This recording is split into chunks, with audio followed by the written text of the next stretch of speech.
ಎಲ್ರಿಗೂ ನಮಸ್ಕಾರಗಳು. ಪ್ರಿಯ ವಿದ್ಯಾರ್ಥಿನಿಯರೇ, ಈ ವಿಡಿಯೋದಲ್ಲಿ ಸಮಾಜ ವಿಜ್ಞಾನ 10ನೇ ತರಗತಿಯಲ್ಲಿ ಇರುವಂತಹ ಭಾಗ 2 ಅರ್ಥಶಾಸ್ತ್ರದ ಬಗ್ಗೆ ತಿಳ್ಕೊಳ್ಳೋಣ. ಅರ್ಥಶಾಸ್ತ್ರ ಇಂಗ್ಲಿಷಲ್ಲಿ ಇದನ್ನ ಎಕನಾಮಿಕ್ಸ್ ಅಂತ ಕರೀತಾರೆ.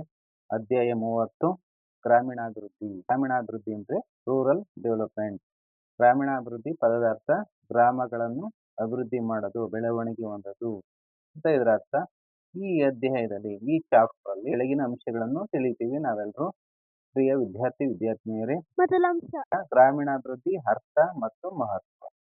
ಎರಡನೇ ಅಂಶ ಗ್ರಾಮೀಣಾಭಿವೃದ್ಧಿ ಮತ್ತು ವಿಕೇಂದ್ರೀಕರಣ. ಮೂರನೇ ಅಂಶ ಗ್ರಾಮೀಣಾಭಿವೃದ್ಧಿ ಮತ್ತು ಪಂಚಾಯತ್ ರಾಜ್ ಸಮಸ್ಯೆಗಳು. ನಾಲ್ಕನೇ ಅಂಶ ಗ್ರಾಮೀಣಾಭಿವೃದ್ಧಿ ಮತ್ತು ಮಹಿಳೆಯರು. ಇಷ್ಟು ಅಂಶಗಳನ್ನ ನಾವು ತಿಳ್ಕೊತೀವಿ. ಮೊದಲನೇದು ಗ್ರಾಮೀಣಾಭಿವೃದ್ಧಿ ಅರ್ಥ ಮತ್ತು ಮಹತ್ವ, ಗ್ರಾಮೀಣಾಭಿವೃದ್ಧಿ ಮತ್ತು ವಿಕೇಂದ್ರೀಕರಣ ಎರಡನೇದು, ಗ್ರಾಮೀಣಾಭಿವೃದ್ಧಿ ಮತ್ತು ಪಂಚಾಯತ್ ರಾಜ್ ಸಮಸ್ಯೆಗಳು ಮೂರನೇದು, ಗ್ರಾಮೀಣಾಭಿವೃದ್ಧಿ ಮತ್ತು ಮಹಿಳೆ ನಾಲ್ಕನೇದು. ಇಷ್ಟು ಭಾಗಗಳನ್ನು ನಾವು ತಿಳ್ಕೊಳ್ಳೋಣ. ಮೊದಲಿಗೆ ಇಂಟ್ರೊಡಕ್ಷನ್ ಅಂದ್ರೆ ಪೀಠಿಕೆ ಅಂತ ತಿಳ್ಕೊಳ್ಳೋಣ.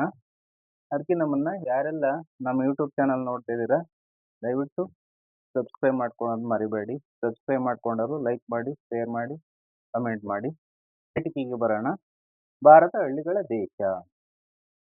2011ರ ಜನಗಣತಿಯ ಪ್ರಕಾರ 68.84% ಜನರು ಹಳ್ಳಿಗಳಲ್ಲಿ ವಾಸಿಸುತ್ತಿದ್ದಾರೆ.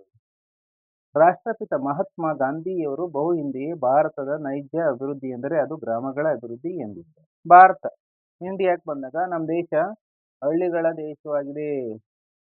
2011ರ ಒಂದು ಸೆನ್ಸಸ್ ಜನಗಣತಿಯ ಪ್ರಕಾರ 68.84 ಅಂದ್ರೆ 68.84% ಅಷ್ಟು ಜನ ಹಳ್ಳಿಗಳಲ್ಲಿ ವಾಸಿಸುತ್ತಿದ್ದಾರೆ. ರಾಷ್ಟ್ರಪಿತ ಮಹಾತ್ಮ ಗಾಂಧಿ, ನಮ್ಮ ಭಾರತದ ರಾಷ್ಟ್ರಪಿತ, ಫಾದರ್ ಆಫ್ ದಿ ನೇಷನ್ ಯಾರಪ್ಪ ಅಂದ್ರೆ ಮಹಾತ್ಮ ಗಾಂಧಿ. ಬಹು ಹಿಂದೆ ಭಾರತದ ನೈಜ ಅಭಿವೃದ್ಧಿ ಅಂದರೆ ಅದು ಗ್ರಾಮಗಳ ಅಭಿವೃದ್ಧಿ ಎಂದಿದ್ದರು.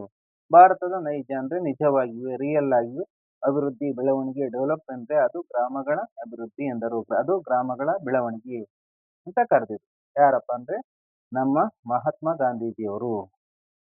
ಸ್ವಾತಂತ್ರ್ಯ ನಂತರ ಸರ್ಕಾರವು ಅನುಸರಿಸಿದ ಅಭಿವೃದ್ಧಿ ತಂತ್ರಗಳು ಕೇವಲ ನಗರ ಕೇಂದ್ರಿತ ಅಭಿವೃದ್ಧಿಗೆ ಅವಕಾಶ ನೀಡಿದವು. ಅಂದರೆ ನಗರಗಳಲ್ಲಿ ಕೈಗಾರಿಕೆಗಳು ಬೆಳವಣಿಗೆ ಹೊಂದಿ ನಗರಗಳು ವಿಸ್ತರಣೆಗೊಂಡವು. ಗ್ರಾಮೀಣ ಕೈಗಾರಿಕೆಗಳು ನಶಿಸಿ ಗ್ರಾಮೀಣ ಜನರು ನಗರಗಳಿಗೆ ವಲಸೆ ಬರಲಾರಂಭಿಸಿದರು. ಉದಾರೀಕರಣ ಮತ್ತು ಜಾಗತೀಕರಣ ಪ್ರಕ್ರಿಯೆಗಳ ಜಾರಿಯಿಂದಾಗಿ ಅತ್ಯಾಧುನಿಕ ತಂತ್ರಜ್ಞಾನವನ್ನು ತನ್ನದಾಗಿಸಿಕೊಂಡ ಕೈಗಾರಿಕೆ ಮತ್ತು ಸೇವಾ ವಲಯಗಳು ಬಹಳ ವೇಗವಾಗಿ ವಿಸ್ತರಣೆಗೊಳ್ಳುತ್ತಿವೆ.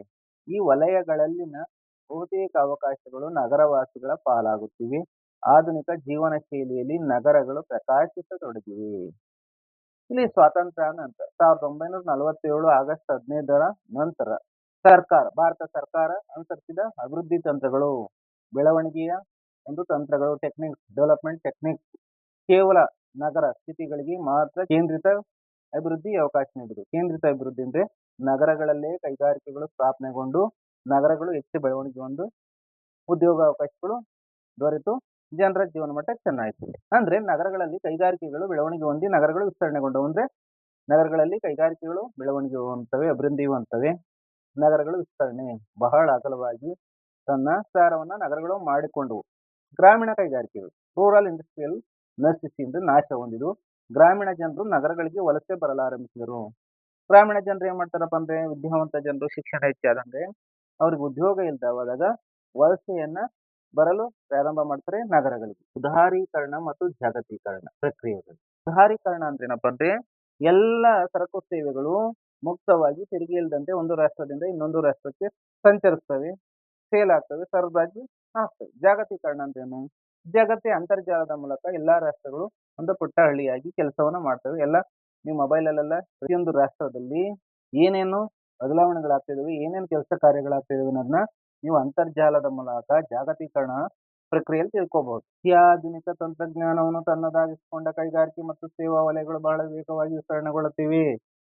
ಆಧುನಿಕ ಅಲ್ಲ, ಇನ್ನು ಅತಿ ಆಧುನಿಕ ತಂತ್ರಜ್ಞಾನ, ಟೆಕ್ನಾಲಜಿ ಅಂತಾರಲ್ಲ, ಅದು ತಂದಾಗಿಸ್ಕೊಂಡಿವೆ ಕೈಗಾರಿಕೆಗಳು. ನೋಡ್ತಿರಲ್ಲ ನೀವೆಲ್ಲ ಇಂಡಸ್ಟ್ರಿಯಲ್ ಅಲ್ಲಿ ಏನೇನು ಟೆಕ್ನಾಲಜಿ ಬಳಸ್ತಾ ಇದಾರೆ ಅನ್ನೋದನ್ನ. ಮತ್ತು ಸೇವಾ ವಲಯಗಳು, ಸೇವಾ ವಲಯ ಅಂದ್ರೆ ಬ್ಯಾಂಕಿಂಗ್, ಅಂಚೆ, ಇವೆಲ್ಲ ಸೇವಾ ವಲಯಗಳು. ಕೊರಿಯರ್ ಅಂತೀವಲ್ಲ ಅದೆಲ್ಲ. ಹಾಗೂ ಅಧಿಕಾರಿ ವರ್ಗ, ಸರ್ಕಾರಿ ಅಧಿಕಾರಿ ವರ್ಗ ಹಾಗೂ ಖಾಸಗಿ ಅಧಿಕಾರಿ ವರ್ಗ ಸೇವಾ ವಲಯದಲ್ಲಿ ಬರ್ತವೆ. ಬಹಳ ವೇಗವಾಗಿ ವಿಸ್ತರಣೆಗೊಳ್ತಿವೆ. ಈ ವಲಯಗಳಲ್ಲಿನ ಬಹುತೇಕ ಅವಕಾಶಗಳು ನಗರವಾಸಿಗಳ ಪಾಲಾಗುತ್ತವೆ. ನಗರವಾಸಿಗಳ ಪಾಲಾಗುತ್ತಿವೆ ನೋಡಿ, ಇದು ದುರಂತ. ಆಧುನಿಕ ಜೀವನ ಶೈಲಿಯಲ್ಲಿ ನಗರಗಳು ಪ್ರಕಾಶಿಸತೊಡಗಿದವು. ಅಂದ್ರೆ ಹಳ್ಳಿಗಳ ಹಾಳಾಗಕ್ಕೆ ಪ್ರಾರಂಭವಾದವು. ನಗರಗಳು ಮಾಡರ್ನ್ ಲೈಫ್ ಸ್ಟೈಲ್ ಇದೆಯಲ್ಲ, ಜೀವನ ಶೈಲಿಯಿಂದ ನಗರಗಳು ಒಳೆಯತೊಡಗಿದವು. ಎಲ್ಲಿ ಹೋಗ್ಲಿ ಸಹ ಯಾವುದೇ ಸರ್ಕಾರ ಒಂದು ಸಹ ನಗರಗಳನ್ನ ಹೆಚ್ಚು ಡೆವಲಪ್ ಮಾಡೋದನ್ನ, ಅಭಿವೃದ್ಧಿ ಮಾಡೋದನ್ನ ನಾವು ನೋಡಬಹುದಾಗಿದೆ. ಮಾತ್ರ ಬಹುತೇಕ ಕೃಷಿಯೊಂದನ್ನು ಅವಲಂಬಿಸಿರುವ ಗ್ರಾಮೀಣ ಜನರಲ್ಲಿ ಬಡತನ ಹೆಚ್ಚಾಗಿದೆ. ಇವರಲ್ಲಿ 1/3 ಭಾಗದ ಜನರು ಕಡು ಬಡತನದಲ್ಲಿ ಬದುಕುತ್ತಿದ್ದಾರೆ. ಆಧುನಿಕತೆ ಹೊಡೆತಕ್ಕೆ ಸಿಲುಕಿ ಗ್ರಾಮೀಣ ಗುಡಿ ಕೈಗಾರಿಕೆಗಳು ನಶಿಸಿ ಹೋಗಿವೆ. ಅತ್ಯಂತ ಹೆಚ್ಚು ಜನರು ಪ್ರಾಥಮಿಕ ವಲಯದಲ್ಲಿ ದುಡಿಯುತ್ತಿದ್ದರೂ ರಾಷ್ಟ್ರೀಯ ಆದಾಯಕ್ಕೆ ಈ ವಲಯದ ಕೊಡುಗೆ ಅತ್ಯಂತ ಕಡಿಮೆ ಇದ್ದು ಅದು ನಿರಂತರವಾಗಿ ಕಡಿಮೆಯಾಗುತ್ತಿದೆ. ಇದರಿಂದ ನಗರ ಮತ್ತು ಗ್ರಾಮೀಣ ಪ್ರದೇಶಗಳ ನಡುವಿನ ಅಂತರ ದಿನೇ ದಿನೇ ಹೆಚ್ಚುತ್ತಿದೆ. ಈ ಅಸಮತೋಲನವನ್ನು ಹೋಗಲಾಡಿಸಿ ದೇಶದ ಸರ್ವಾಂಗೀಣ ಅಭಿವೃದ್ಧಿಯನ್ನು ಸಾಧಿಸಬೇಕಾದರೆ ಮೊದಲು ಗ್ರಾಮೀಣ ಪ್ರದೇಶವನ್ನು ಅಭಿವೃದ್ಧಿ ಪಡಿಸಬೇಕಾದ ಅವಶ್ಯಕತೆ ಇದೆ. ಇಲ್ಲಿ ಏನಾಗುತ್ತಪ್ಪ ಅಂದ್ರೆ ಬಹುತೇಕವಾಗಿ ಕೃಷಿ ಅಗ್ರಿಕಲ್ಚರ್ನ ಬೇಸಾಯವನ್ನ ಅವಲಂಬಿಸಿರುವ ಗ್ರಾಮೀಣ ಜನರಲ್ಲಿ ಬಡತನ ಹೆಚ್ಚಾಗಿದೆ. ನೋಡಿ, ಬಡತನ ಅಂದ್ರೆ ಆರ್ಥಿಕವಾಗಿ ದುರ್ಬಲರಾಗಿರುವವರು, ಮೂಲಭೂತ ಸೌಲಭ್ಯಗಳಿಂದ ವಂಚಿತರಾಗಿರುವಂತ ಜನತೆ ಜಾಸ್ತಿ ಇದರ ಹಳ್ಳಿಗಳಲ್ಲಿ. ಇವರಲ್ಲಿ ಮೂರನೇ ಒಂದು ಭಾಗದ ಜನರು ಕಡು ಬಡತನದಲ್ಲಿ ಬದುಕ್ತಿದ್ದಾರೆ. ಬಹಳ ಬಡತನದಲ್ಲಿ ಕಡು ಬಡತನದಲ್ಲಿ ಬದುಕ್ತಾ ಇದ್ದಾರೆ, ಜೀವನ ಮಾಡ್ತಿದ್ದಾರೆ. ಆಧುನಿಕತೆಯ ಹೊಡೆತಕ್ಕೆ ಸಿಲುಕಿ ಗ್ರಾಮೀಣ ಗುಡಿ ಕೈಗಾರಿಕೆಗಳು ನಶಿಸಿವೆ. ಆಧುನಿಕತೆಯ ಹೊಡೆತಕ್ಕೆ ಸಿಕ್ತು ಗ್ರಾಮೀಣ ಗುಡಿ ಕೈಗಾರಿಕೆಗಳು ಅಂದ್ರೆ ಹಳ್ಳಿಗಳಲ್ಲೇ ಜನರು ತಮ್ಮ ಸ್ವಂತ ಕೈಗಾರಿಕೆಗಳನ್ನ ಸ್ಥಾಪಿಸ್ಕೊಳೋದು. ಉದಾಹರಣೆಗೆ ಬುಟ್ಟಿ ಎಣೆಯುವುದು, ಚಾಪೆ ಎಣೆಯುವುದು, ಕುರಿ ಉಣ್ಣೆಯಿಂದ ಕಂಬಳಿ ತಯಾರಿಸುವುದು, ಬೇಕಾದಷ್ಟು ಕೈಗಾರಿಕೆಗಳಿದ್ದಾವೆ.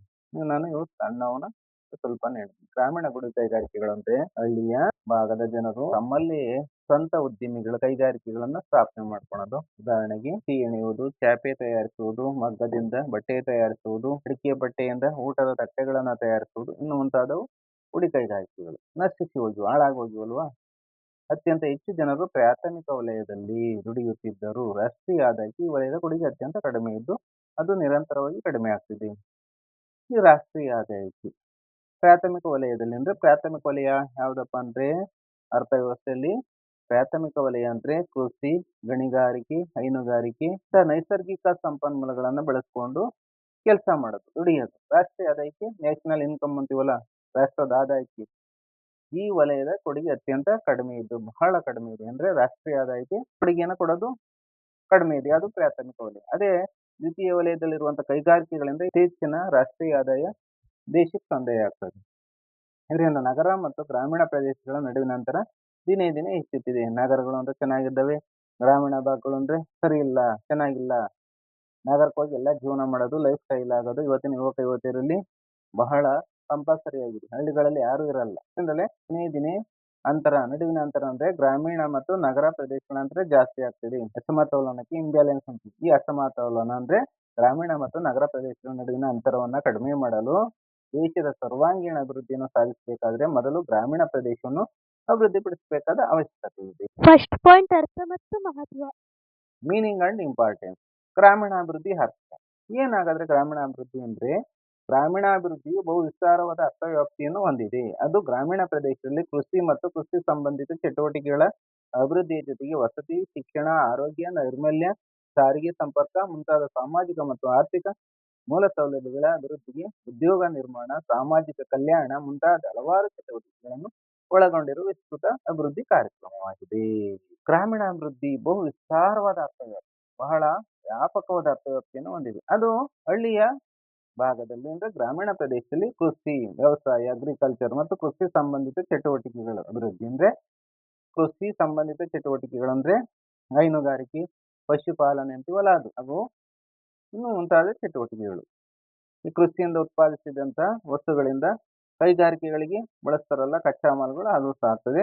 ಜೊತೆಗೆ ವಸತಿ, ಶಿಕ್ಷಣ, ವಿದ್ಯೆ, ಎಜುಕೇಶನ್ ಅಂತೀವಲ್ಲ ಅದು, ಆರೋಗ್ಯ, ಹೆಲ್ತ್ ಅಂತೀವಲ್ಲ ಅದು, ನೈರ್ಮಲ್ಯ, ಸ್ವಚ್ಛತೆ, ಸಾರಿಗೆ ಸಂಪರ್ಕ, ಟ್ರಾನ್ಸ್ಪೋರ್ಟ್, ಕಮ್ಯುನಿಕೇಶನ್ ಇದೆಯಲ್ಲ, ಸಾರಿಗೆ, ಟ್ರಾನ್ಸ್ಪೋರ್ಟ್ ಬಹಳ ಇಂಪಾರ್ಟೆಂಟು, ಮುಂತಾದ ಸಾಮಾಜಿಕ ಮತ್ತು ಆರ್ಥಿಕ ಮೂಲ ಸೌಲಭ್ಯಗಳನ್ನ ಬೆಳವಣಿಗೆ ಹೊಂದೋದು, ಅಭಿವೃದ್ಧಿ ಮಾಡೋದು, ಉದ್ಯೋಗ ನಿರ್ಮಾಣ, ಎಂಪ್ಲಾಯ್ಮೆಂಟ್ ಅನ್ನು ಜಾಸ್ತಿ ಮಾಡೋದು, ಸಾಮಾಜಿಕ ಕಲ್ಯಾಣ ಅಂದ್ರೆ ಸಮಾಜದಲ್ಲಿ ತುಳಿತಕ್ಕೊಳಗಾದವರ, ಶೋಷಣೆಗೊಳಗಾದವರ ಅಭಿವೃದ್ಧಿಯನ್ನು ಮಾಡೋದು ಮುಂತಾದ ಹಲವಾರು ಚಟುವಟಿಕೆಗಳನ್ನು ಒಳಗೊಂಡಿರುವ ಒಂದು ವಿಸ್ತೃತ, ಅಗಲವಾದ, ವ್ಯಾಪಕವಾದ ಅಭಿವೃದ್ಧಿ ಕಾರ್ಯಕ್ರಮವಾಗಿದೆ. ಅರ್ಥ ಆಯ್ತಲ್ಲ? ಗ್ರಾಮೀಣಾಭಿವೃದ್ಧಿ ಪದದ ಅರ್ಥ ಗ್ರಾಮೀಣಾಭಿವೃದ್ಧಿಯು ಗ್ರಾಮೀಣ ಪ್ರದೇಶಗಳಲ್ಲಿ ವಾಸಿಸುತ್ತಿರುವ ಕೃಷಿಕರು, ಕೃಷಿ ಕಾರ್ಮಿಕರು, ಪರಿಶಿಷ್ಟ ಜಾತಿ, ಪರಿಶಿಷ್ಟ ಪಂಗಡ ಮುಂತಾದ ಎಲ್ಲ ಹಿಂದುಳಿದ ವರ್ಗಗಳ ಜನರ ಜೀವನ ಮಟ್ಟವನ್ನು ಉತ್ತಮಪಡಿಸುವ ಮಹತ್ತರ ಆಶಯವನ್ನು ಹೊಂದಿದೆ. ಸಂಕ್ಷಿಪ್ತವಾಗಿ ಹೇಳುವುದಾದರೆ ಸ್ಥಳೀಯವಾಗಿ ಲಭ್ಯವಿರುವ ನೈಸರ್ಗಿಕ ಮತ್ತು ಮಾನವ ಸಂಪನ್ಮೂಲಗಳನ್ನು ಸಮರ್ಥವಾಗಿ ಬಳಸಿಕೊಂಡು ಗ್ರಾಮೀಣ ಜನರ ಸಾಮಾಜಿಕ, ಆರ್ಥಿಕ, ಶೈಕ್ಷಣಿಕ ಸ್ಥಿತಿಗತಿಗಳನ್ನು ಉನ್ನತೀಕರಿಸುವುದನ್ನು ಗ್ರಾಮೀಣ ಅಭಿವೃದ್ಧಿ ಎಂದು ಕರೆಯಬಹುದಾಗಿದೆ. ಇಲ್ಲಿ ವಿಶಾಲವಾಗಿ ಗ್ರಾಮೀಣಾಭಿವೃದ್ಧಿಯ ಬಗ್ಗೆ ನಾವು ತಿಳ್ಕೊಳ್ಳೋದಾದ್ರೆ ಗ್ರಾಮೀಣ ಪ್ರದೇಶದಲ್ಲಿ ಗ್ರಾಮೀಣಾಭಿವೃದ್ಧಿ ಗ್ರಾಮಗಳ ಅಭಿವೃದ್ಧಿಯನ್ನು ಮಾಡೋದು. ಗ್ರಾಮೀಣ ಪ್ರದೇಶದಲ್ಲಿ ವಾಸಿಸುತ್ತಿರುವ ಕೃಷಿಕರು, ರೈತರು, ಕೃಷಿ ಕಾರ್ಮಿಕರು ಅಂದ್ರೆ ರೈತರು ಭೂಮಿಗಳಲ್ಲಿ ಕೆಲಸ ಮಾಡುವಂತರು. ರೈತರ ಅಂದ್ರೆ ಇಲ್ಲಿ ಜಮೀನು ದೊಡ್ಡ ದೊಡ್ಡ ಜಮೀನು ಇರುತ್ತಲ್ಲ ಅವರ ಜಮೀನುಗಳಲ್ಲಿ ಕೆಲಸ ಮಾಡುವಂತ ಕಾರ್ಮಿಕರು, ಅಗ್ರಿಕಲ್ಚರ್ ಲೇಬರ್. ಪರಿಶಿಷ್ಟ ಜಾತಿ, ಪರಿಶಿಷ್ಟ ಪಂಗಡ, ಶೆಡ್ಯೂಲ್ ಕ್ಯಾಸ್ಟ್, ಶೆಡ್ಯೂಲ್ ಟ್ರೈಬ್ ಮುಂತಾದ ಎಲ್ಲಾ ಹಿಂದುಳಿದ ವರ್ಗಗಳ ಜನರ ಜೀವನ ಮಟ್ಟವನ್ನು ಉತ್ತಮಪಡಿಸುವ ಮಹತ್ತರ ಆಶಯವನ್ನು ಹೊಂದಿದೆ ಗ್ರಾಮೀಣಾಭಿವೃದ್ಧಿ. ಸಂಕ್ಷಿಪ್ತವಾಗಿ ಶಾರ್ಟ್ ಆಗಿ ನಾವು ಹೇಳೋದಾದ್ರೆ ಸ್ಥಳೀಯವಾಗಿ ಲಭ್ಯವಿರುವ ನೈಸರ್ಗಿಕ ಮತ್ತು ಮಾನವ ಸಂಪನ್ಮೂಲಗಳನ್ನು ಸಮರ್ಥವಾಗಿ ಬಳಸಿಕೊಂಡು ಗ್ರಾಮೀಣ ಸಾಮಾಜಿಕ, ಆರ್ಥಿಕ, ಶೈಕ್ಷಣಿಕ ಸ್ಥಿತಿಗತಿಗಳನ್ನು ಉನ್ನತೀಕರಿಸುವುದನ್ನು ಗ್ರಾಮೀಣಾಭಿವೃದ್ಧಿ ಎಂದು ಕರೆಯಬಹುದಾಗಿದೆ. ಮುಂದುವರೆದು ಗ್ರಾಮೀಣಾಭಿವೃದ್ಧಿಯ ಮಹತ್ವ, ಇಂಪಾರ್ಟೆನ್ಸ್ ಆಫ್ ರೂರಲ್ ಡೆವಲಪ್ಮೆಂಟ್ ನೋಡೋಣ. ಅದೇನು ಮಹತ್ವ, ಗ್ರಾಮೀಣಾಭಿವೃದ್ಧಿ ಮಹತ್ವ ಏನು ನಾವು ತಿಳಿಯೋದಾದ್ರೆ ಗ್ರಾಮೀಣಾಭಿವೃದ್ಧಿಯ ಮಹತ್ವ. ಭಾರತದ ಆರ್ಥಿಕಾಭಿವೃದ್ಧಿಯಲ್ಲಿ ಗ್ರಾಮೀಣಾಭಿವೃದ್ಧಿಯು ಹೆಚ್ಚಿನ ಮಹತ್ವ ಪಡೆದಿದೆ. ಗ್ರಾಮೀಣ ಪ್ರದೇಶದಲ್ಲಿ ಅತಿ ಹೆಚ್ಚಿನ ಜನರು ವಾಸಿಸುತ್ತಿದ್ದು ಅವರು ಬಡತನ, ನಿರುದ್ಯೋಗ, ಅನಕ್ಷರತೆ, ಅನಾರೋಗ್ಯ, ಮೂಲಸೌಕರ್ಯಗಳ ಕೊರತೆ ಮುಂತಾದ ಹಲವಾರು ಸವಾಲುಗಳನ್ನು ಎದುರಿಸುತ್ತಿದ್ದಾರೆ. ಗ್ರಾಮೀಣಾಭಿವೃದ್ಧಿ ಕಾರ್ಯಕ್ರಮಗಳ ಮೂಲಕ ಈ ಸವಾಲುಗಳನ್ನು ಸಮರ್ಥವಾಗಿ ಎದುರಿಸಿ ಗ್ರಾಮೀಣ ಭಾರತವನ್ನು ಸಮೃದ್ಧ ಹಾಗೂ ಶ್ರೀಮಂತಗೊಳಿಸಬೇಕಾದ ಅವಶ್ಯಕತೆ ಇದೆ. ಮುಂದುವರೆದು ಗ್ರಾಮೀಣ ಜನರಿಗೆ ಶಿಕ್ಷಣ, ತರಬೇತಿ, ಆರೋಗ್ಯ, ನೈರ್ಮಲ್ಯ ಮುಂತಾದ ಸೌಲಭ್ಯಗಳನ್ನು ಒದಗಿಸಿ ಅವರ ಜ್ಞಾನ, ಕೌಶಲ್ಯ ಮತ್ತು ದುಡಿಯುವ ಸಾಮರ್ಥ್ಯವನ್ನು ಹೆಚ್ಚಿಸಬೇಕಾಗಿದೆ. ಗ್ರಾಮೀಣ ಭಾಗದಲ್ಲಿ ಕೃಷಿಯ ಜೊತೆಗೆ ಪಶುಪಾಲನೆ, ಮೀನುಗಾರಿಕೆ, ರೇಷ್ಮೆ ಕೃಷಿ, ಕೋಳಿ ಸಾಕಣೆ ಮುಂತಾದ ಕೃಷಿ ಸಂಬಂಧಿ ಚಟುವಟಿಕೆಗಳನ್ನು ಅಭಿವೃದ್ಧಿಪಡಿಸಿ ಕೃಷಿಯನ್ನು ಒಂದು ಲಾಭದಾಯಕ ಹಾಗೂ ಆಕರ್ಷಕ ಉದ್ಯೋಗವನ್ನಾಗಿ ಅಭಿವೃದ್ಧಿಪಡಿಸಬೇಕಾಗಿದೆ. ಇದರಿಂದ ಗ್ರಾಮೀಣ ಜನರು ನಗರಗಳಿಗೆ ವಲಸೆ ಹೋಗುವುದನ್ನು ತಪ್ಪಿಸಬಹುದಾಗಿದೆ. ಗ್ರಾಮೀಣ ಜನರಿಗೆ ನಾವು ಶಿಕ್ಷಣ ಕೊಡಬೇಕು, ಟ್ರೈನಿಂಗ್ ಕೊಡಬೇಕು, ಆರೋಗ್ಯ, ನೈರ್ಮಲ್ಯ ಮುಂತಾದ ಸೌಲಭ್ಯಗಳನ್ನು ಒದಗಿಸಿ ಅವರ ಜ್ಞಾನ, ಕೌಶಲ್ಯ, ನಾಲೆಡ್ಜ್ ಅಂಡ್ ಸ್ಕಿಲ್ ಮತ್ತು ದುಡಿಯುವ ಸಾಮರ್ಥ್ಯ, ಅವ್ರು ಯಾವ ಕ್ಷೇತ್ರದಲ್ಲಿ ದುಡಿತಾರೆ ಅನ್ನ ಅವರ ಸಾಮರ್ಥ್ಯ, ಕೆಪಾಸಿಟಿಯನ್ನು ಹೆಚ್ಚಿಸಬೇಕಾಗಿದೆ. ಗ್ರಾಮೀಣ ಭಾಗದಲ್ಲಿ ಕೃಷಿ ಜೊತೆಗೆ ಪಶುಪಾಲನೆ, ಹಸುಗಳನ್ನು ಸಾಕೋದು, ಕುರಿಗಳನ್ನು ಸಾಕೋದು, ಆಡು ಮೇಕೆಗಳನ್ನು ಸಾಕುವುದು, ಕೋಳಿ ಸಾಕಾಣಿಕೆ, ಹಂದಿ ಸಾಕಾಣಿಕೆ, ಮೀನು ಸಾಕಾಣಿಕೆ, ಇವು ಮೀನುಗಾರಿಕೆ, ರೇಷ್ಮೆ ಕೃಷಿ, ಕೋಳಿ ಸಾಕಣೆ ಮುಂತಾದ ಕೃಷಿ ಸಂಬಂಧಿ ಚಟುವಟಿಕೆಗಳನ್ನು ಅಭಿವೃದ್ಧಿಪಡಿಸಿ ಕೃಷಿಯನ್ನು ಒಂದು ಪ್ರಾಫಿಟಬಲ್ ಅಂದ್ರೆ ಲಾಭದಾಯಕ, ಲಾಭವನ್ನು ತರುವಂತ ಹಾಗೂ ಆಕರ್ಷಕ ಉದ್ಯೋಗವನ್ನಾಗಿ, ಆಕರ್ಷಕ ಅಟ್ರಾಕ್ಟಿವ್ ಒಂದು ಉದ್ಯೋಗಗಳನ್ನು ನೀಡುವಂತಹ ಕ್ಷೇತ್ರವನ್ನಾಗಿ ನಾವು ಅಭಿವೃದ್ಧಿಪಡಿಸಬೇಕಾಗಿದ್ದು ಬಹಳ ಮಹತ್ತರವಾದ ಜವಾಬ್ದಾರಿಯಾಗಿದೆ. ಭಾರತದ ಪ್ರತಿಯೊಬ್ಬ ಪ್ರಜೆಯೂ ಸಹ ಇದನ್ನು ತಿಳ್ಕೋಬೇಕಾಗಿದೆ. ಇದರಿಂದ ಗ್ರಾಮೀಣ ಜನರು ನಗರಗಳಿಗೆ ವಲಸೆ ಬರ್ತಾರಲ್ಲ ಅದನ್ನು ತಪ್ಪಿಸಬಹುದಾಗಿದೆ. ಇದೇ ಪರ್ಯಾಯ ಮಾರ್ಗ ಆಗಿರೋದು. ಮುಂದುವರೆದು ಗ್ರಾಮೀಣ ಪ್ರದೇಶಗಳಲ್ಲಿ ಮೂಲ ಸೌಕರ್ಯಗಳ ಕೊರತೆ ಎದ್ದು ಕಾಣುತ್ತದೆ. ಮೂಲ ಸೌಕರ್ಯಗಳು ಫಂಡಮೆಂಟಲ್ ಫೆಸಿಲಿಟೀಸ್ ಅವು ಯಾವುದಪ್ಪ ಅಂದ್ರೆ ವಿದ್ಯುತ್ತು, ನೀರಾವರಿ, ಸಾರಿಗೆ, ಸಂಪರ್ಕ, ಮಾರುಕಟ್ಟೆ ಮುಂತಾದ ಅಗತ್ಯ ಮೂಲ ಸೌಕರ್ಯಗಳನ್ನು ಗ್ರಾಮೀಣ ಜನರಿಗೆ ಒದಗಿಸಿಕೊಟ್ಟು ಗ್ರಾಮೀಣ ಉತ್ಪಾದಕತೆಯನ್ನು ಹೆಚ್ಚಿಸಬೇಕಾಗಿದೆ. ಕೃಷಿ ಉತ್ಪನ್ನಗಳನ್ನು ಕಚ್ಚಾ ರೂಪದಲ್ಲಿ ನಗರಗಳಿಗೆ ಸಾಗಿಸಿ ಮಾರಾಟ ಮಾಡುವುದಕ್ಕೆ ಬದಲಾಗಿ ಅವುಗಳನ್ನು ಹಳ್ಳಿಗಳಲ್ಲಿ ಸಂಸ್ಕರಿಸಿ ಸಿದ್ಧ ವಸ್ತುಗಳನ್ನಾಗಿ ಮಾರ್ಪಡಿಸಿ ಮೌಲ್ಯವರ್ಧನೆ ಮಾಡಿ ಮಾರಾಟ ಮಾಡಬಹುದು. ಇದರಿಂದ ಹಳ್ಳಿ ಜನರಿಗೆ ಉದ್ಯೋಗ ಅವಕಾಶಗಳು ಹೆಚ್ಚುವುದಲ್ಲದೆ ಅವರ ಆದಾಯವೂ ಹೆಚ್ಚುವುದು. ಸಣ್ಣ ಹಾಗೂ ಗುಡಿ ಕೈಗಾರಿಕೆಗಳನ್ನು ಅಭಿವೃದ್ಧಿಪಡಿಸಿ ಗ್ರಾಮೀಣ ಅರ್ಥವ್ಯವಸ್ಥೆಯನ್ನು ಬಲಪಡಿಸಬಹುದು. ಇಲ್ಲಿ ಗ್ರಾಮೀಣ ಪ್ರದೇಶದಲ್ಲಿ ಮೂಲಭೂತ ಸೌಕರ್ಯಗಳು ಬಹಳ ಕೊರತೆ ಇರ್ತದೆ. ಮೂಲಭೂತ ಸೌಕರ್ಯಗಳೆಂದ್ರೆ ವಿದ್ಯುತ್ತು, ನೀರಾವರಿ, ಸಾರಿಗೆ, ಸಂಪರ್ಕ, ಮಾರುಕಟ್ಟೆ ಇವುಗಳನ್ನ ಗ್ರಾಮೀಣ ಜನರಿಗೆ ನಾವು ಒದಗಿಸಿಕೊಡ್ಬೇಕು. ಗ್ರಾಮೀಣ ಉತ್ಪಾದಕತೆಯನ್ನ ಹೆಚ್ಚಿಸಬೇಕಾಗಿದೆ. ಅಂದ್ರೆ ಕೃಷಿ ಉತ್ಪನ್ನಗಳಿದಾವಲ್ಲ ಕಚ್ಚಾ ರೂಪದಲ್ಲಿ ಕೃಷಿ ಮಾರಾಟ ಮಾಡುವುದಕ್ಕೆ ಬದಲಾಗಿ ಅವುಗಳನ್ನು ಹಳ್ಳಿಗಳಲ್ಲೇ ಸಂಸ್ಕರಿಸಿ ಸಿದ್ಧ ವಸ್ತುಗಳನ್ನಾಗಿ ಮಾರ್ಪಡಿಸಿ ಮೌಲ್ಯವರ್ಧನೆ ಮಾಡಿ ಮಾರಾಟ ಮಾಡಬಹುದು. ಅಂದ್ರೆ ಕೃಷಿ ಉತ್ಪನ್ನಗಳು ಉದಾಹರಣೆಗೆ ರಾಗಿಯ ಹಿಟ್ಟನ್ನು ಎಲ್ಲ ಬಳಸ್ತಾರೆ ಮುದ್ದೆಗಾಗಿ ಅಥವಾ ಬೇರೆ ರಾಗಿ ಗಂಜಿ ಮಾಡೋದು ಮತ್ತೊಂದು ಮಾಡೋದು ಬಳಸ್ತಾರೆ. ಇದನ್ನ ಹಳ್ಳಿಗಳಲ್ಲೇ ರಾಗಿಯನ್ನ ಸ್ವಚ್ಛ ಮಾಡಿ ಅವುಗಳನ್ನ ಆ ರಾಗಿಯನ್ನ ಹಿಟ್ಟು ಮಾಡಿ ಅದನ್ನ ಸಂಸ್ಕರಿಸಿ ಮೌಲ್ಯವರ್ಧನೆ ಮಾಡಬೇಕಾಗ್ತದೆ. ಮೌಲ್ಯವರ್ಧನೆ ಅಂದ್ರೆ ಅದನ್ನ ಸ್ವಚ್ಛವಾಗಿ ಸಿದ್ಧ ವಸ್ತುವನ್ನಾಗಿ ಮಾರ್ಪಡಿಸಿ ಅದರ ಮೌಲ್ಯವನ್ನು ಹೆಚ್ಚಿಸಿ ಮಾರಾಟ ಮಾಡಬಹುದು. ಇದರಿಂದ ಹಳ್ಳಿಯಲ್ಲೇ ಜನರಿಗೆ ಉದ್ಯೋಗಾವಕಾಶಗಳು ಸಿಗ್ತವೆ, ಅವರ ತಲಾ ಆದಾಯವೂ ಸಹ ಹೆಚ್ಚಾಗ್ತದೆ. ಇದರಿಂದ ಹಳ್ಳಿಯ ಜನರು ನಗರ ಪ್ರದೇಶಗಳಿಗೆ ವಲಸೆ ಹೋಗೋದು ಸಹ ನಿಲ್ಲಿಸ್ಬೋದು. ಇದರಿಂದ ಹಳ್ಳಿಯ ಜನರಿಗೆ ಉದ್ಯೋಗದ ಅವಕಾಶಗಳು ಹೆಚ್ಚುತ್ತವೆ, ಅವರ ಆದಾಯ ಇನ್ಕಮ್ ಅನ್ನೋದು ಹೆಚ್ಚಾಗ್ತದೆ. ಸಣ್ಣ ಹಾಗೂ ಗುಡಿ ಕೈಗಾರಿಕೆಗಳನ್ನು ಅಭಿವೃದ್ಧಿಪಡಿಸಿ ಗ್ರಾಮೀಣ ಅರ್ಥವ್ಯವಸ್ಥೆನ ನಾವು ಬಲಪಡಿಸಬಹುದು. ಕೃಷಿ ಕಾರ್ಮಿಕರು, ಪರಿಶಿಷ್ಟ ಜಾತಿ, ಪರಿಶಿಷ್ಟ ಪಂಗಡ, ಹಿಂದುಳಿದ ಹಾಗೂ ಬಡ ವರ್ಗದ ಜನರಿಗೆ ನಿರಂತರವಾಗಿ ಉದ್ಯೋಗಾವಕಾಶಗಳು ದೊರೆಯುವಂತೆ ವ್ಯವಸ್ಥೆಯನ್ನು ನಿರ್ಮಿಸಬೇಕಾಗಿದೆ. ನಗರಗಳಲ್ಲಿನ ಜನರಿಗೆ ಲಭ್ಯವಿರುವ ಎಲ್ಲ ಸೌಲಭ್ಯಗಳು ಮತ್ತು ಅವಕಾಶಗಳು ಗ್ರಾಮೀಣ ಜನರಿಗೂ ದೊರೆಯುವಂತಾಗಬೇಕು. ಅಭಿವೃದ್ಧಿಯ ಪ್ರಕ್ರಿಯೆಯಲ್ಲಿ ಹಳ್ಳಿಗರು ಭಾಗವಹಿಸುವಂತಾಗಬೇಕು. ಅಭಿವೃದ್ಧಿಯ ಫಲ ಇವರಿಗೂ ಸಮಾನವಾಗಿ ದೊರೆಯಬೇಕು. ಗ್ರಾಮೀಣಾಭಿವೃದ್ಧಿಯ ಮೂಲಕ ಇದನ್ನು ಸಾಧಿಸಬೇಕಾಗಿದೆ. 2ನೇ ಪಾಯಿಂಟು ಅಧಿಕಾರದ ವಿಕೇಂದ್ರೀಕರಣ. 2ನೇ ಅಂಶ ಅಧಿಕಾರದ ವಿಕೇಂದ್ರೀಕರಣ, ಡಿಸೆಂಟ್ರಲೈಸೇಷನ್ ಆಫ್ ಪವರ್. ಅಧಿಕಾರದ ವಿಕೇಂದ್ರೀಕರಣ ಅಂದ್ರೆ ಏನು ಅನ್ನೋದನ್ನ ನಾವು ತಿಳಿದುಕೊಳ್ಳೋಣ. ಪ್ರತಿಯೊಂದು ಹಳ್ಳಿಯ ಆಡಳಿತದ ಅಧಿಕಾರ ಹಾಗೂ ಹಳ್ಳಿಯ ಅಭಿವೃದ್ಧಿಯ ಜವಾಬ್ದಾರಿಯನ್ನು ಹಳ್ಳಿಯ ಜನರಿಗೆ ವಹಿಸಿಕೊಡುವುದು ಅಧಿಕಾರ ವಿಕೇಂದ್ರೀಕರಣ ಎನ್ನುತ್ತಾರೆ. ಅಧಿಕಾರದ ವಿಕೇಂದ್ರೀಕರಣ ಅಂದ್ರೆ ಅಧಿಕಾರ ಅನ್ನೋದು ಒಬ್ಬನ ಕೈಲಿ ಕೇಂದ್ರೀಕೃತ ಆಗಲ್ಲ, ಎಲ್ಲರ ಕೈಲೂ ಸಹ ಅಧಿಕಾರ ಇರೋದನ್ನ ಅಧಿಕಾರದ ವಿಕೇಂದ್ರೀಕರಣ ಅಂತ ಕರಿತೀವಿ. ಪ್ರತಿಯೊಂದು ಹಳ್ಳಿಯ ಆಡಳಿತದ ಅಧಿಕಾರ ಮತ್ತು ಹಳ್ಳಿಯ ಅಭಿವೃದ್ಧಿ ಜವಾಬ್ದಾರಿಯನ್ನು ಹಳ್ಳಿಯ ಜನರಿಗೆ ವಹಿಸಿಕೊಡುವುದನ್ನು ಅಧಿಕಾರ ವಿಕೇಂದ್ರೀಕರಣ ಎನ್ನುತ್ತಾರೆ. ವಿಕೇಂದ್ರೀಕರಣದಿಂದ ಸ್ವಾವಲಂಬಿ, ಸ್ವಯಂಪೂರ್ಣ ಹಾಗೂ ಸಮೃದ್ಧ ಗ್ರಾಮಗಳನ್ನು ಅಭಿವೃದ್ಧಿಪಡಿಸಬಹುದು. ಇದನ್ನೇ ಗಾಂಧೀಜಿಯವರು ಗ್ರಾಮ ಸ್ವರಾಜ್ಯ ಎಂದು ಕರೆದಿದ್ದರು. ಗ್ರಾಮ ಸ್ವರಾಜ್ಯ ಅಂದ್ರೇನು ಅಂದ್ರೆ ಗ್ರಾಮಗಳು ಸಂಪೂರ್ಣವಾಗಿ ಸ್ವಾತಂತ್ರ್ಯವಾಗಿರುವುದು, ಯಾರನ್ನು ಅವಲಂಬಿಸದೆ ಸ್ವಾವಲಂಬಿಗಳಾಗುವುದು. ಇದನ್ನ ಗ್ರಾಮ ಸ್ವರಾಜ್ಯ ಅಂತ ಮಹಾತ್ಮ ಗಾಂಧೀಜಿಯವರು ಕರೆದಿದ್ರು. ವಿಕೇಂದ್ರೀಕರಣವು ಎಲ್ಲಾ ರೀತಿಯ ಶೋಷಣೆಗಳನ್ನು ತಡೆಯುತ್ತದೆ, ಮಾನವನ ಸ್ವಾತಂತ್ರ್ಯ ಮತ್ತು ಘನತೆಯನ್ನು ಸಂರಕ್ಷಿಸುತ್ತದೆ ಹಾಗೂ ಸಹಾನುಭೂತಿ ಮತ್ತು ಸಹಕಾರದಂತಹ ಮಾನವೀಯ ಮೌಲ್ಯಗಳನ್ನು ವೃದ್ಧಿಸುತ್ತದೆ. ವಿಕೇಂದ್ರೀಕರಣದ ಜಾರಿಗಾಗಿ ಪಂಚಾಯತ್ ರಾಜ್ ವ್ಯವಸ್ಥೆಯನ್ನು ಜಾರಿಗೆ ತರಲಾಗಿದೆ. ನೋಡಿ, ಹಳ್ಳಿಯ ಭಾಗದಲ್ಲಿ ಪಂಚಾಯತ್ ರಾಜ್ ವ್ಯವಸ್ಥೆಯನ್ನು ಜಾರಿಗೆ ತರಲಾಗಿದೆ. ಭಾರತ ಸರ್ಕಾರವು 1993ರ ಸಂವಿಧಾನದ 73ನೇ ತಿದ್ದುಪಡಿಯ ಮೂಲಕ ದೇಶಾದ್ಯಂತ ಏಕರೂಪದ ಪಂಚಾಯತ್ ರಾಜ್ ಸಂಸ್ಥೆಗಳನ್ನು ಅಸ್ತಿತ್ವಕ್ಕೆ ತಂದಿತು. ಇದರಿಂದ ಪಂಚಾಯತ್ ಸಂಸ್ಥೆಗಳಿಗೆ ಸಂವಿಧಾನಾತ್ಮಕ ಸ್ಥಾನಮಾನ ದೊರೆಯಿತು. ಇಲ್ಲಿ 3 ಹಂತದ ಪಂಚಾಯತ್ ರಾಜ್ ವ್ಯವಸ್ಥೆ. 1ನೇದು ಗ್ರಾಮ ಪಂಚಾಯಿತಿ, 2ನೇದು ತಾಲೂಕ್ ಪಂಚಾಯಿತಿ, 3ನೇದು ಜಿಲ್ಲಾ ಪಂಚಾಯಿತಿ. ಗ್ರಾಮ ಪಂಚಾಯಿತಿ ಹಲವು ಗ್ರಾಮಗಳಿಗೆ ಒಂದು ಗ್ರಾಮ ಪಂಚಾಯಿತಿ ಇರ್ತದೆ. ತಾಲೂಕ್ ಪಂಚಾಯಿತಿ ಅಂದ್ರೆ ಒಂದು ತಾಲೂಕಿಗೆ ತಾಲೂಕ್ ಪಂಚಾಯಿತಿ ಇರ್ತದೆ. ಜಿಲ್ಲಾ ಪಂಚಾಯಿತಿ ಅಂದ್ರೆ ಒಂದು ಜಿಲ್ಲೆಗೆ ಜಿಲ್ಲಾ ಪಂಚಾಯತ್ ಇರ್ತದೆ. ಇದರಿಂದ ಪಂಚಾಯತ್ ಸಂಸ್ಥೆಗಳಿಗೆ ಸಂವಿಧಾನಾತ್ಮಕ ಸ್ಥಾನಮಾನ ದೊರೆಯಿತು. ಅಂದ್ರೆ ಭಾರತ ದೇಶದಲ್ಲಿ ಇದು ಕಾನೂನಾತ್ಮಕವಾದ ಸ್ಥಾನಮಾನವನ್ನು ದೊರೆಯುತ್ತದೆ. ಸಂವಿಧಾನಕ್ಕೆ ತಿದ್ದುಪಡಿ ಮಾಡಿ 1993ರ ಸಂವಿಧಾನದ 73ನೇ ತಿದ್ದುಪಡಿ ಇದನ್ನು ದೇಶಾದ್ಯಂತ ಜಾರಿ ತರ್ತಾರೆ.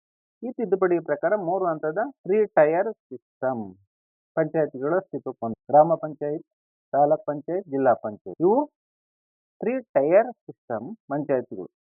ಅವುಗಳೆಂದರೆ ಗ್ರಾಮ ಪಂಚಾಯತಿ, ತಾಲೂಕ್ ಪಂಚಾಯತಿ ಮತ್ತು ಜಿಲ್ಲಾ ಪಂಚಾಯತಿ. ಪಂಚಾಯತ್ ಸಂಸ್ಥೆಗಳು ಪ್ರಜಾಪ್ರಭುತ್ವದ ತತ್ವಗಳ ಅಡಿಯಲ್ಲಿ ಕಾರ್ಯನಿರ್ವಹಿಸುತ್ತವೆ. ಪ್ರಜೆಗಳಲ್ಲಿ ಅಧಿಕಾರ ನಡೆಸ್ತಾರೆ. 3ನೇ ಪಾಯಿಂಟ್, 3ನೇ ಅಂಶ ಗ್ರಾಮೀಣಾಭಿವೃದ್ಧಿಯಲ್ಲಿ ಪಂಚಾಯತ್ ರಾಜ್ ಸಂಸ್ಥೆಗಳ ಪಾತ್ರ. Role of Panchayat Raj institution. ಗ್ರಾಮೀಣಾಭಿವೃದ್ಧಿಯಲ್ಲಿ ಗ್ರಾಮಗಳ ಜನರು ಪಾಲ್ಗೊಳ್ಳುವಂತೆ ಮಾಡುವಲ್ಲಿ ಪಂಚಾಯತ್ ರಾಜ್ ಸಂಸ್ಥೆಗಳ ಪಾತ್ರ ಇರುವುದು. ಇವು ಗ್ರಾಮಗಳಿಗೆ ರಸ್ತೆ, ಚರಂಡಿ, ಕುಡಿಯುವ ನೀರು, ಬೀದಿ ದೀಪ, ಶೌಚಾಲಯ, ಶಾಲೆ ಮತ್ತು ಆಸ್ಪತ್ರೆ, ಕಟ್ಟಡಗಳು, ಮಾರುಕಟ್ಟೆ ಮುಂತಾದ ಸಮುದಾಯಕ್ಕೆ ಉಪಯೋಗವಾಗುವ ಮೂಲಸೌಕರ್ಯಗಳನ್ನು ಅಭಿವೃದ್ಧಿಪಡಿಸಲು ಸಾಧ್ಯವಿದೆ. ಪ್ರಾಥಮಿಕ ಮತ್ತು ಮಾಧ್ಯಮಿಕ ಶಿಕ್ಷಣ, ವಯಸ್ಕ ಶಿಕ್ಷಣ, ತಾಂತ್ರಿಕ ಹಾಗೂ ವೃತ್ತಿ ತರಬೇತಿಗೆ ಪ್ರೋತ್ಸಾಹ, ಆರೋಗ್ಯ ಮತ್ತು ನೈರ್ಮಲ್ಯ ಸೌಲಭ್ಯಗಳ ವಿಸ್ತರಣೆ ಮೂಲಕ ಮಾನವ ಸಂಪನ್ಮೂಲವನ್ನು ಅಭಿವೃದ್ಧಿಪಡಿಸುವಲ್ಲಿಯೂ ಪಂಚಾಯತ್ ಸಂಸ್ಥೆಗಳು ಕಾರ್ಯನಿರ್ವಹಿಸಬೇಕಾಗಿದೆ. ಪಂಚಾಯತ್ ರಾಜ್ ಸಂಸ್ಥೆಗಳು ಹೇಗೆ ಕಾರ್ಯವನ್ನು ಮಾಡಬೇಕು ಅಂದ್ರೆ ಗ್ರಾಮಗಳಲ್ಲಿ ಗ್ರಾಮ ಪಂಚಾಯತ್ ಇದೆಯಲ್ಲ, ಅದು ರಸ್ತೆ, ಚರಂಡಿ, ಕುಡಿಯುವ ನೀರು, ಬೀದಿ ದೀಪ, ಶೌಚಾಲಯ, ಟಾಯ್ಲೆಟ್ ಅಂತಾರಲ್ಲ ಅದು, ಶಾಲೆ ಮತ್ತು ಆಸ್ಪತ್ರೆ, ಕಟ್ಟಡಗಳು, ಮಾರುಕಟ್ಟೆ ಮುಂತಾದ ಸಮುದಾಯ ಅಂದ್ರೆ ಜನರುಗಳಿಗೆ ಉಪಯೋಗವಾಗುವಂತ ಮೂಲ ಸೌಕರ್ಯಗಳು, ಫಂಡಮೆಂಟಲ್ ಫೆಸಿಲಿಟೀಸ್, ಇವುಗಳನ್ನು ಅಭಿವೃದ್ಧಿಪಡಿಸಲು ಸಾಧ್ಯವಿದೆ. ಪ್ರಾಥಮಿಕ ಮತ್ತು ಮಾಧ್ಯಮಿಕ ಶಿಕ್ಷಣ, primary and middle school education. ವಯಸ್ಕ ಶಿಕ್ಷಣ, ಯಾರು ವಯಸ್ಕರು ಶಿಕ್ಷಣವನ್ನು ಪಡೆಯಬೇಕಾದ ಅವಶ್ಯಕತೆ ಇಲ್ಲ, ಎಲ್ಲ ವಿದ್ಯಾವಂತರಾಗಿದ್ದಾರೆ. ತಾಂತ್ರಿಕ ಹಾಗೂ ವೃತ್ತಿ ತರಬೇತಿಗೆ ಪ್ರೋತ್ಸಾಹ, ಟೆಕ್ನಿಕಲ್ ಅಂಡ್ ಪ್ರೊಫೆಷನಲ್ ಟ್ರೈನಿಂಗ್ಗೆ ಪ್ರೋತ್ಸಾಹವನ್ನು ನೀಡಬೇಕು, ಬೆಂಬಲವನ್ನು ಕೊಡಬೇಕು. ಆರೋಗ್ಯ ಮತ್ತು ನೈರ್ಮಲ್ಯ ಸೌಲಭ್ಯಗಳನ್ನು ವಿಸ್ತರಿಸಬೇಕು. ಮಾನವ ಸಂಪನ್ಮೂಲ ಇದೆಯಲ್ಲ, ಆ ವಿಸ್ತರಣೆ ಮೂಲಕ ಯಾವ್ಯಾವ ವಿಸ್ತರಣೆ ಅಂದ್ರೆ ಆರೋಗ್ಯ ಮತ್ತು ನೈರ್ಮಲ್ಯ ಸೌಲಭ್ಯಗಳ ವಿಸ್ತರಣೆ ಮೂಲಕ ಮಾನವ ಸಂಪನ್ಮೂಲವನ್ನು ಅಭಿವೃದ್ಧಿಪಡಿಸುವಲ್ಲಿ ಪಂಚಾಯತ್ ರಾಜ್ಯಗಳು ಕಾರ್ಯನಿರ್ವಹಿಸಬೇಕಾಗಿದೆ. ಇನ್ನೂ ಹೆಚ್ಚೆಚ್ಚು ಕೆಲಸ ಕಾರ್ಯಗಳನ್ನು ಮಾಡಬೇಕಾಗಿದೆ. ಗ್ರಾಮೀಣ ಉತ್ಪಾದಕ ಚಟುವಟಿಕೆಗಳಾದ ಕೃಷಿ, ಪಶುಪಾಲನೆ, ಕೋಳಿ ಸಾಕಾಣಿಕೆ, ಮೀನುಗಾರಿಕೆ, ಸಾಮಾಜಿಕ ಅರಣ್ಯ ಮುಂತಾದವುಗಳನ್ನು ಅಭಿವೃದ್ಧಿಪಡಿಸುವ ಮೂಲಕ ಜನರಿಗೆ ದುಡಿಯುವ ಅವಕಾಶಗಳನ್ನು ಹೆಚ್ಚಿಸಬಹುದಾಗಿದೆ. ಕೆರೆ ಕಟ್ಟೆಗಳ ನಿರ್ಮಾಣ, ಅವುಗಳ ಹೂಳು ತೆಗೆಯುವುದು, ಕಿರು ನೀರಾವರಿ ಯೋಜನೆಗಳ ನಿರ್ವಹಣೆ ಮುಂತಾದ ಕಾರ್ಯಗಳ ಮೂಲಕ ಕೃಷಿ ನೀರಾವರಿಯನ್ನು ವಿಸ್ತರಿಸಬಹುದಾಗಿದೆ. ಗ್ರಾಮೀಣ ಹಾಗೂ ಗುಡಿ ಕೈಗಾರಿಕೆಗಳನ್ನು ಅಭಿವೃದ್ಧಿಪಡಿಸಬಹುದು. ಆಹಾರ ಸಂಸ್ಕರಣಾ ಘಟಕಗಳ ಸ್ಥಾಪನೆಗೆ ಪ್ರೋತ್ಸಾಹ ನೀಡಬಹುದು. ಪಂಚಾಯಿತಿಗಳ ಮೂಲಕ ಇವುಗಳ ಅಭಿವೃದ್ಧಿಗಾಗಿ ಸಮ್ಮೇಳನಗಳು, ವಿಚಾರ ಸಂಕಿರಣಗಳು, ಸೆಮಿನಾರ್, ಆ ವಿಷಯಕ್ಕೆ ಸಂಬಂಧಿಸಿದಂತೆ ಚರ್ಚೆಯನ್ನು ಮಾಡುವುದಕ್ಕೆ ವಿಚಾರ ಸಂಕಿರಣ ಅಂತ ಕರೀತಾರೆ. ಮತ್ತು ತರಬೇತಿ, ಟ್ರೈನಿಂಗ್ ಪ್ರೋಗ್ರಾಮ್, ತರಬೇತಿ ಕಾರ್ಯಕ್ರಮಗಳನ್ನು ಏರ್ಪಡಿಸಬಹುದು. ಅಂತಹ ವಿಚಾರ ಸಂಕಿರಣಗಳು, ತರಬೇತಿ ಕಾರ್ಯಕ್ರಮಗಳೆಂದ್ರೆ ಮಹಾತ್ಮ ಗಾಂಧಿ ರಾಷ್ಟ್ರೀಯ ಗ್ರಾಮೀಣ ಉದ್ಯೋಗ ಖಾತರಿ ಯೋಜನೆ, ನೋಡಿ ಇಲ್ಲಿದೆ ಇಂಗ್ಲಿಷಲ್ಲಿ MGNREGP, ಸ್ವರ್ಣ ಜಯಂತಿ ಗ್ರಾಮ ಸ್ವ ಉದ್ಯೋಗ ಯೋಜನೆ SGSY ಮುಂತಾದ ಉದ್ಯೋಗದ ನಿರ್ಮಾಣ ಹಾಗೂ ಬಡತನ ನಿರ್ಮೂಲನಾ ಯೋಜನೆಗಳನ್ನು ಪಂಚಾಯತ್ ಸಂಸ್ಥೆಗಳ ಮೂಲಕ ಪರಿಣಾಮಕಾರಿಯಾಗಿ ಅನುಷ್ಠಾನಗೊಳಿಸಬಹುದಾಗಿದೆ. ಇದರಿಂದ ಗ್ರಾಮೀಣ ಬಡತನ ಮತ್ತು ನಿರುದ್ಯೋಗವನ್ನು ಹೋಗಲಾಡಿಸಲು ಸಾಧ್ಯವಿದೆ. ವಸತಿಹೀನರಿಗೆ ಕಟ್ಟಿಸಿಕೊಡುವಂತ ಮನೆಗಳಿಗಿರುವಂತಹ ಸೌಲಭ್ಯಗಳು, ಯೋಜನೆಗಳು ಇಂದಿರಾ ಆವಾಸ್ ಯೋಜನೆ, ಅಂಬೇಡ್ಕರ್ ವಾಲ್ಮೀಕಿ ವಸತಿ ಯೋಜನೆ, ಆಶ್ರಯ ಯೋಜನೆ, ಬಸವ ಯೋಜನೆ ಮುಂತಾದ ವಸತಿ ಯೋಜನೆಗಳನ್ನು ಅನುಷ್ಠಾನಗೊಳಿಸಿ ಎಲ್ಲ ವಸತಿಹೀನರಿಗೆ ಮನೆಗಳನ್ನು ನಿರ್ಮಿಸಿಕೊಡಬಹುದು.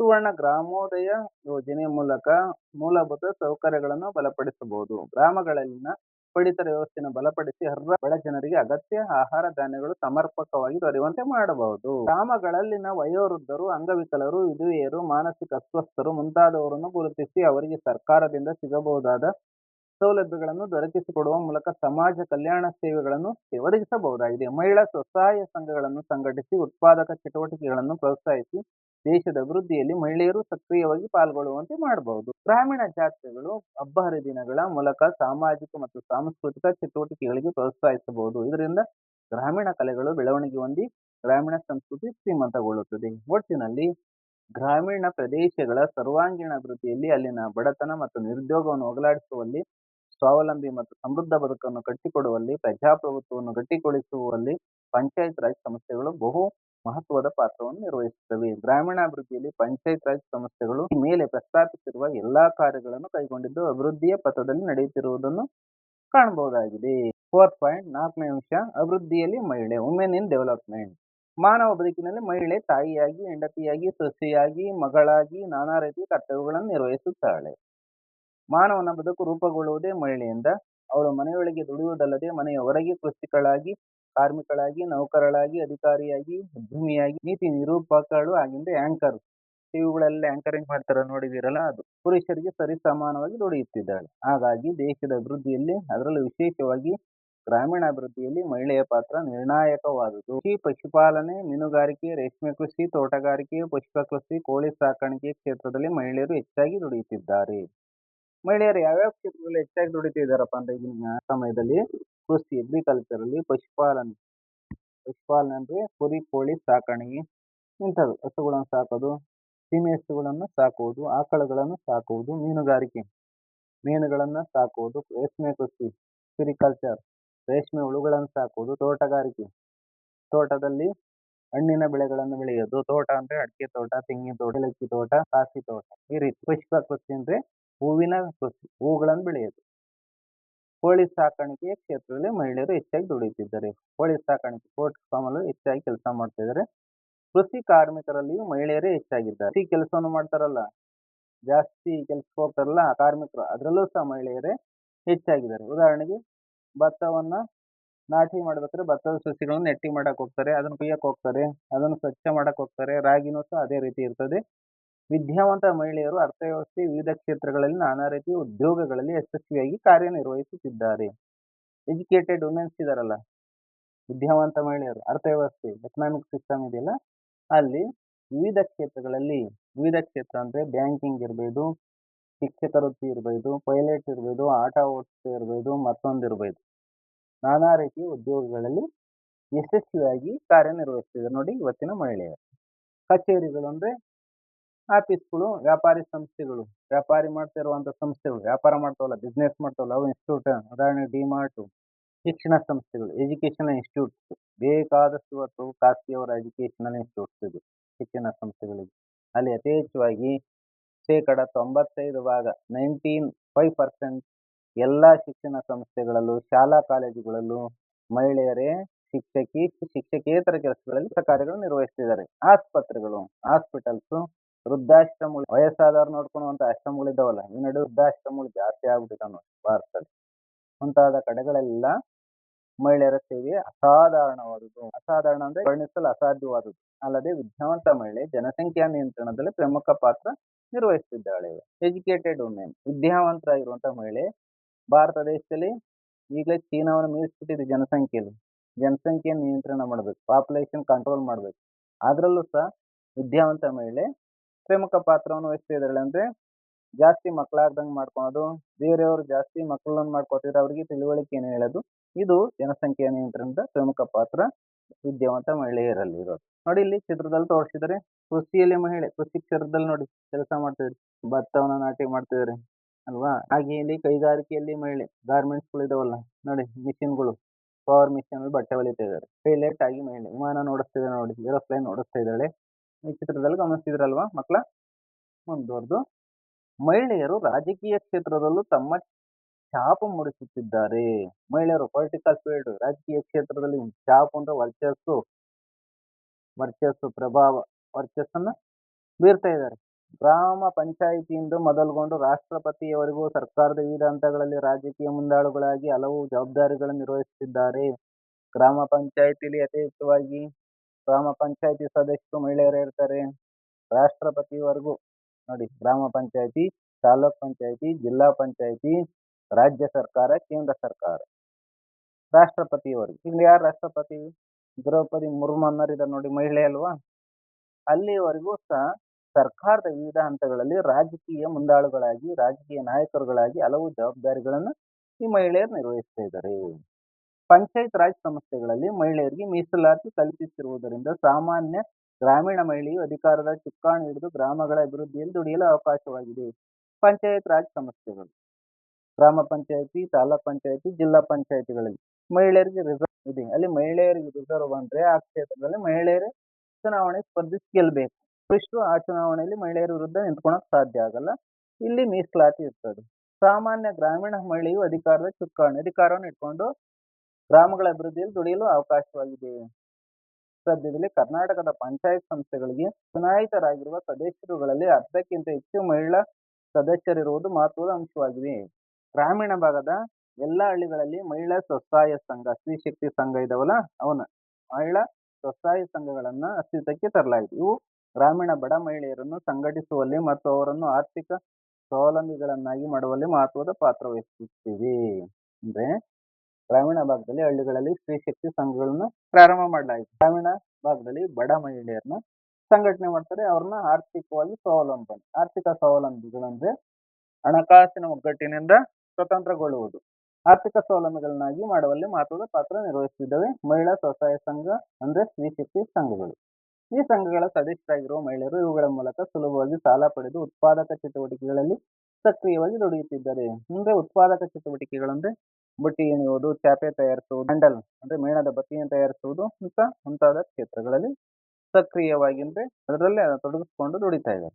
ಅತ್ಯಂತ ಯಶಸ್ವಿಯಾಗಿ ಕಾರ್ಯನಿರ್ವಹಿಸಿರುವ ಈ ಸಂಘಗಳು ಉಳಿತಾಯ ಸಂಗ್ರಹದಲ್ಲಿ ಮತ್ತು ಸಾಲ ವಸೂಲಾತಿಯಲ್ಲಿ ಉತ್ತಮ ಸಾಧನೆ ಮಾಡುತ್ತಿವೆ. ಹಳ್ಳಿಗಳಲ್ಲಿ ಕುಡಿತ, ಜೂಜು ಮುಂತಾದ ದುಶ್ಚಟಗಳು ವ್ಯಾಪಕವಾಗಿ ಹೆಚ್ಚುತ್ತಿವೆ. ಬಾಲ್ಯ ವಿವಾಹ, ವರದಕ್ಷಿಣೆ, ಜಾತಿ ಪದ್ಧತಿ, ಮೂಢನಂಬಿಕೆ, ಮಹಿಳೆ ಮತ್ತು ಮಕ್ಕಳ ಶೋಷಣೆ ಮೊದಲಾದ ಸಾಮಾಜಿಕ ಪಿಡುಗುಗಳು ಇನ್ನೂ ಜೀವಂತವಾಗಿವೆ. ಎಚ್ಚೆತ್ತ ಮಹಿಳೆಯರು ಸಂಘಟಿತ ಪ್ರಯತ್ನದ ಮೂಲಕ ಇಂತಹ ಅನಿಷ್ಟಗಳನ್ನು ಹೋಗಲಾಡಿಸಬಹುದಾಗಿದೆ. ಆ ಮೂಲಕ ಸ್ವಚ್ಛ ಹಾಗೂ ಪ್ರಗತಿಪರ ಸಮಾಜವನ್ನು ಕಟ್ಟುವಲ್ಲಿ ನೆರವಾಗಬಹುದಾಗಿದೆ. ಮಹಿಳೆಯರು ಮನೆಯಲ್ಲಿ ಮಾಡುವ ಕೂಲಿ ರಹಿತ ದುಡಿಮೆಯನ್ನು ಶ್ರಮ ಎಂದು ಪರಿಗಣಿಸುತ್ತಿಲ್ಲ. ಮನೆಯ ಒಳಗಿನ ಹಾಗೂ ಮನೆಯ ಹೊರಗಿನ ದುಡಿಮೆಯನ್ನು ಗಣನೆಗೆ ತೆಗೆದುಕೊಂಡರೆ ಮಹಿಳೆಯರು ಪುರುಷರಿಗಿಂತ ಹೆಚ್ಚಿನ ಅವಧಿ ದುಡಿಯುತ್ತಾರೆ. ಆದರೂ ಅವರ ದುಡಿಮೆಯ ಮುಕ್ಕಾಲು ಪಾಲು ಕೂಲಿ ರಹಿತ ದುಡಿಮೆಯಾಗಿದ್ದು ಅದನ್ನು ರಾಷ್ಟ್ರೀಯ ಆದಾಯದಲ್ಲೂ ಪರಿಗಣಿಸುತ್ತಿಲ್ಲ. ಭಾರತದಲ್ಲಿ ಮಹಿಳೆಯರ ದುಡಿಮೆಯನ್ನ ರಾಷ್ಟ್ರೀಯ ಆದಾಯ ಅಂತ ಪರಿಗಣಿಸ್ತಾ ಇಲ್ಲ. ಕೂಲಿ ರಹಿತ ದುಡಿಮೆ, ಮಹಿಳೆಯರು ಮನೆಯಲ್ಲಿ ಮಾಡುವ ಕೂಲಿ ರಹಿತ ದುಡಿಮೆಯನ್ನು ಶ್ರಮ ಎಂದು ಪರಿಗಣಿಸ್ತಿಲ್ಲ. ಶ್ರಮಕ್ಕೆ ತಕ್ಕಂತೆ ಪ್ರತಿಫಲ, ಹಣವನ್ನ ನಾವು ನೀಡಬೇಕು, ಸಂಬಳವನ್ನು. ಇದು ರಾಷ್ಟ್ರೀಯ ಆದಾಯದಲ್ಲಿ ಪರಿಗಣನೆ ಮಾಡ್ತಾ ಇಲ್ಲ. ರಷ್ಯಾದಲ್ಲಾದ್ರೆ ಮಹಿಳೆಯರು ಮನೆಯಲ್ಲಿ ಮಾಡುವಂತಹ ಕೆಲಸ ಕಾರ್ಯಗಳು ಇವನ್ನೆಲ್ಲವನ್ನು ಸಹ ರಾಷ್ಟ್ರೀಯ ಆದಾಯದಲ್ಲಿ, ರಷ್ಯಾ ದೇಶದಲ್ಲಿ ಪರಿಗಣಿಸ್ತಾರೆ. ಮಹಿಳಾ ಕಾರ್ಮಿಕರಿಗೆ ಸಮಾನ ವೇತನ ಹಾಗೂ ಉದ್ಯೋಗಸ್ಥ ಮಹಿಳೆಯರಿಗೆ ಭದ್ರತೆಯನ್ನು ಒದಗಿಸಿಕೊಡುವುದು ಅವಶ್ಯಕವಿದೆ. ಒಟ್ಟಿನಲ್ಲಿ ದೇಶದ ಆರ್ಥಿಕ ಅಭಿವೃದ್ಧಿಯಲ್ಲಿ ಸ್ತ್ರೀ ಪುರುಷರಿಬ್ಬರು ಸಮಾನವಾದ ಜವಾಬ್ದಾರಿಯನ್ನು ಹೊಂದಿದ್ದಾರೆ. ಅವರಿಬ್ಬರು ಪ್ರಗತಿ ರಥದ 2 ಚಕ್ರಗಳಿದ್ದಂತೆ ಗ್ರಾಮೀಣಾಭಿವೃದ್ಧಿ ಪಾಠದಲ್ಲಿ ಈ ಎಲ್ಲ ಅಂಶಗಳನ್ನು ನಾವು ತಿಳ್ಕೊಂಡಿದ್ದೀವಿ. ಈ ಪಾಠ ಅರ್ಥವಾಗಿದೆ ಅಂತ ಭಾವಿಸ್ಕೊಂಡಿದ್ದೀನಿ. ಎಲ್ಲರಿಗೂ ಸಹ ಧನ್ಯವಾದಗಳು.